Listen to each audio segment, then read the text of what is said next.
I'm the manager of the Brown Family Environmental Center. And today we are going to talk about turtles, some of my favorite animals in the world. I love turtles. So let's talk about what is a turtle, what makes a turtle a turtle. To start with, they are a reptile. And so reptiles have dry, scaly skin. They have eggs that are soft and leathery, so not brittle eggs like a bird egg. Fish and salamanders, their eggs are jelly-like and they're laid in the water. But a turtle, all reptiles, lay their eggs on land and they are soft and leathery. They are cold-blooded animals, so their body temperature is similar to the temperature that's around the air temperature. But when I say turtle, you really know what I'm talking about, right? Because we all know that turtles have a shell. They have a shell on their back or their dorsal side, which is called the carapace. And they have a shell on their belly side or the ventral side, which is called the plastron. Well, turtles live in all habitats, different habitats. They live in aquatic habitats, so ponds, streams, freshwater places, right? They can also live in the ocean, which is called a marine environment. We all know about sea turtles. And then there are turtles that live on the land. They're considered terrestrial. And while they might like to jump in a puddle whenever they can, they're not good swimmers, and so they stay on land. You might have seen pictures or films of the big desert tortoise, definitely a land dweller. And our little box turtle is a land dweller. So let's jump in and talk about some of the turtles that we have at the Brown Family Environmental Center. These are turtles that live here with us and we take care of them. The first one is a box turtle, an eastern box turtle. There are several different species of box turtles. We in Ohio have the eastern box turtle. We also have with us a Midland Painted Turtle. Most people just refer to them as painted turtles. And we have an eastern Spiny Softshell Turtle. And most people just call them Spiny Softshells. So let's start with my favorite, the box turtle. So, box turtles. Some of the things to notice about a box turtle. The carapace, which is the shell on his back or the dorsal side, is high domed. This is an indicator that the box turtle is not a great swimmer, but likes to be on land, that terrestrial habitat. Usually they're found in the forest, in fact. They definitely like getting into puddles or shallow streams, but most of the time we will find them lumbering along on the ground in the forest. The carapace has very intricate yellow markings on a brown or a black background, and the plastron is hinged, which allows the turtle to literally box himself up for protection. This is why it's called a box turtle. And he's the only turtle, box turtles, that can completely box themselves up, pull in their legs, all of their legs, their head, and even their tail. They have long claws for digging. Females will use the claws on her back feet to dig a shallow nest to lay her eggs. But both the males and the females have long claws on their front feet to help them dig for food. So what do they eat? What do box turtles eat? Box turtles are omnivores. You might remember that an omnivore means that they eat both plants and animals. Some of the plants that box turtles really love include blackberries and other fruits like elderberries and May apples, mushrooms, interestingly, and dandelion leaves. That sounds yummy. Some of the animals they like to eat include worms, crickets, grubs, which is a baby beetle found underground, and salamanders. So remember, they're using those claws to help them dig up some of those critters. And there are animals, believe it or not, that try to eat a box turtle. Raccoons, rats, and pigs have all tried to eat box turtles. But the most dangerous predator of the box turtle is you and me, people. Box turtles frequently get run over while they're sunning on a road or trying to cross a road. Box turtles are most active in the mornings during the summers anyway. In the fall, they become more active all day, but they love to find places to warm up in the sun. Remember, they're reptiles, cold-blooded, so they love to be in the sun as the temperatures cool down in the fall. In the winter in Ohio, they're going to find a safe place like a hole in a tree, a hole in the ground, maybe even a leaf pile or a brush pile. And they're going to go into a hibernation-like state called brumation, and they sleep all through the winter.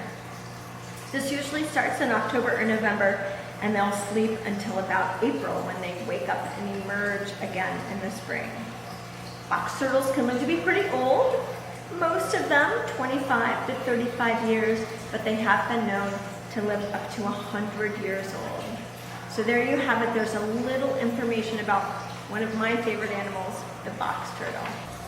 Before we talk about our next turtle, I should probably mention that you have to have special permits from the Ohio Department of Natural Resources to own any kind of turtle.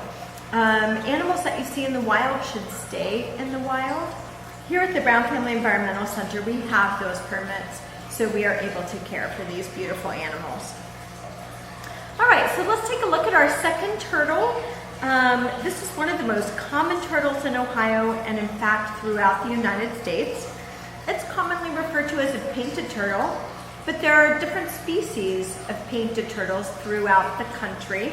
And here in Ohio, our painted turtle is the Midland Painted Turtle. So what should you notice about our wonderful painted turtle? Well, first of all, let's take a look at the carapace. That's the shell on the back or the dorsal side. And you might notice that it's flatter than that of the box turtle. This is one of the indicators that suggests that painted turtles like to be in the water. They are aquatic, and they're found in ponds and slow-moving rivers and streams. That carapace is dark green, but it has beautiful red and yellow markings all along the edge. And notice the yellow and red stripes on the neck of our painted turtle. Another indicator that painted turtles prefer the water is their webbed feet. Their hind feet have a webbing that connects each of their toes. Like the box turtle, painted turtles are omnivores, which means they eat other animals and plants. So these guys, painted turtles, like to eat worms, fish, and any insects that are found in the water, and any kind of plant that they can find in the water. Now here's an interesting fact about painted turtles. Their tongues don't move very well on their own, and so in order to swallow their food, they have to be underwater. There are animals that like to eat painted turtles, raccoons, otters, minks, foxes, all include painted turtles in their diets. In fact, the little guy that we take care of, he came to us after somebody had found it in the woods next to a stream, and something had chewed off his front feet. Oh, it was terrible. We weren't sure if he would ever swim again, but our little guy's doing just fine. Painted turtles love to bask in the sun, so they're frequently seen on logs or on the edges of ponds and streams. Like the box turtle, they will also go into a hibernation-like state during the winter. That state, remember, is called brumation. But they do it underwater. Painted turtles bury themselves in the mud at the bottom of a pond or stream, and that's where they go through brumation. And then in the spring, when the temperature warms up, they will wake up and come up to the surface and get a big gulp of fresh air. Painted turtles can live to be 35 to 40 years old, so not quite as old as a box turtle. Okay, the last turtle that we have at the Brown Family Environmental Center is an eastern spiny softshell turtle, commonly referred to as a spiny softshell. As the name suggests, the shell is soft, not hard like that of the box turtle and the painted turtle. So I don't know about you, but when I first learned about these critters, I wondered, how does it protect itself with such a soft shell? Well, these turtles tend to be fairly aggressive, and they are great swimmers. So if they're a swimmer, you know that their habitat has something to do with water. Spiny softshells are aquatic. They prefer fresh water, rivers and streams. And they like shallow streams that have a muddy or a sandy bottom. Okay, so what adaptations do you think this turtle might have that allow it to be successful in these aquatic habitats? Well, you might already have noticed that the shell is very flat, kind of like a pancake. This flat profile makes the spiny softshell hydrodynamic. That just means it moves easily through the water. And it has large webbed feet. All 4 feet are fully webbed. The carapace is an olive green with black spots that might help it to blend in, camouflage. One cool thing that I love about these turtles is that they can get to be pretty big. 18 inches, that's 1.5 feet in diameter. Now I also think this turtle looks really weird, kind of funny with its really long neck and a long snout. These are additional adaptations that allow it to be successful in the water. Okay, so we know that they like to live in shallow streams with a muddy bottom or a sandy bottom. So here's where that neck and snout come in handy. They love to bury themselves in the sand or the mud that's on the bottom, but they only bury themselves in a depth of water that is shallow enough so that when they need to take a gulp of fresh air, they just extend that long neck, put their snout up above the water to take a breath. They can do all that without ever leaving their hiding spot. And when they're buried in the sand or mud, they will take advantage of their hiding place to eat other critters that might swim by. They love to eat fish, crawfish, and insects that are found underwater. So these turtles are mainly carnivorous, which means that they eat mostly animals. Maybe like you, they don't like their vegetables. So now you know a little bit about the 3 turtles that we care for here at the Brown Family Environmental Center.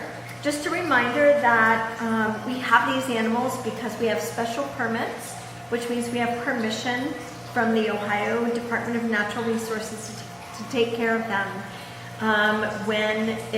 as you find turtles in the wild.